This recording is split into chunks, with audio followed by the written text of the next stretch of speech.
ನಮಸ್ಕಾರ ಫ್ರೆಂಡ್ಸ್, ನಾನು ರೋಹಿತ್. ಇಂದು most important Newton's ಲಾ ಬಗ್ಗೆ ನೋಡೋಣ. ನಮ್ಮ ಚಾನಲ್ ನಾನು ಇನ್ನೂ ಸಬ್ಸ್ಕ್ರೈಬ್ ಮಾಡಿಲ್ಲ, ಸಬ್ಸ್ಕ್ರೈಬ್ ಮಾಡಿ, ಹಾಗೆ ಬೆಲ್ ಐಕನ್ ಕೂಡ ಪ್ರೆಸ್ ಮಾಡಿ. ನ್ಯೂಟನ್ಸ್ ಲಾ, ಸರ್ ಐಸಾಕ್ ನ್ಯೂಟನ್ ಅವರು ಈ ನ್ಯೂಟನ್ಸ್ ಗುರುತ್ವಾಕರ್ಷಣೆ ಬಗ್ಗೆ ಕಂಡುಹಿಡಿತಾರೆ. ಗುರುತ್ವಾಕರ್ಷಣೆಯಲ್ಲಿ 3 ರೂಲ್ಸ್ ಅನ್ನ ಹೇಳ್ಕೊಡ್ತಾರ.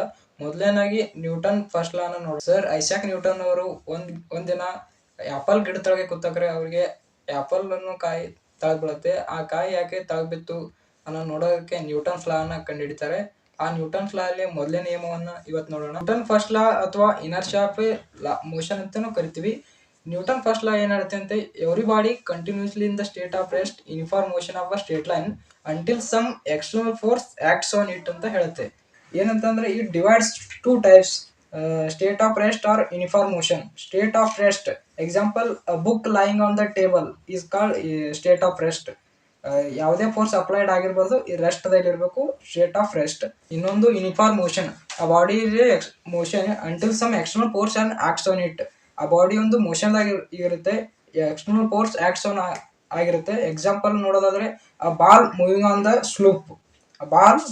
The slope, example uniform motion. ಇಷ್ಟು ನ್ಯೂಟನ್ ಫಸ್ಟ್ ಲಾ ಹೇಳುತ್ತೆ.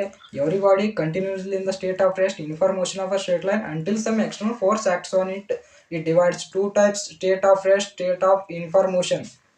State of rest example, book lying on the table, and uniform motion example, balls moving on the slope. Okay, ಇಷ್ಟು Newton first ಲಾ ಆಯಿತು. ಇನ್ನು Newton second ಲಾ ಅನ್ನು ನೋಡೋಣ. ಅದಕ್ಕಿಂತ ಮುಂಚೆ what is momentum ಅನ್ನೋದು ಕಲಿಯೋಣ. ಮೊಮೆಂಟಮ್ ಏನಂತ ನಮ್ಗೆ ಗೊತ್ತಿರಬೇಕು. Product of mass of body and velocity, ಇದನ್ನ ಮೊಮೆಂಟಮ್ ಅಂತ ಕರಿತೀವಿ. ಮೊಮೆಂಟಮ್ ನ ಪಿ ಇಂದ ಡಿನೋಟೇಟ್ ಮಾಡ್ತೀವಿ. P = mv ಅಂತ ಇಕ್ವೇಶನ್ ಅನ್ನ ತಗೋತೀವಿ. ಇದು ನ್ಯೂಟನ್ ಸೆಕೆಂಡ್ ಲಾ ಅಲ್ಲಿ ಅಪ್ಲೈ ಅನ್ನ ಮಾಡ್ತೀವಿ. Newton second law, the rate of change of momentum is directly proportional to applied force and momentum change in the direction of applied force. Momentum change ಹೆಂಗಾಗುತ್ತೆ ಅಂದ್ರೆ, applied force ಅನ್ನ ಹಾಕ್ತೀವಿ ಅಂದ್ರೆ ಅದು direction, ಯಾವ ಅಪ್ಲೈಡ್ ಫೋರ್ಸ್ ಇದ್ದಿರುತ್ತೆ ಆ direction ಅಲ್ಲಿ change ಆಗುತ್ತೆ. Momentum is directly proportional to ಆಗಿದೆ. ಅಪ್ಲೈಡ್ ಫೋರ್ಸ್ ಮೊಮೆಂಟಮ್ ಚೇಂಜ್ ಆಗುತ್ತೆ. ಯಾವ ತರ ನಾವು ಫೋರ್ಸ್ ನ ಅಪ್ಲೈ ಮಾಡ್ತೀವಿ ಅದ್ರ ಡೈರೆಕ್ಷನ್ ಅಲ್ಲಿ ಮೊಮೆಂಟಮ್ ಚೇಂಜ್ ಆಗುತ್ತೆ. ಇದೇ ನ್ಯೂಟನ್ ಸೆಕೆಂಡ್ ಲಾ ನಮ್ಗೆ ಹೇಳ್ಕೊಡುತ್ತೆ. ಒಂದು F = ma ಅಂತ ಒಂದು ಡೆರಿವೇಶನ್ ಕೂಡ ಇದರಲ್ಲಿ ಬರುತ್ತೆ, ಅದನ್ನು ನೋಡೋಣ.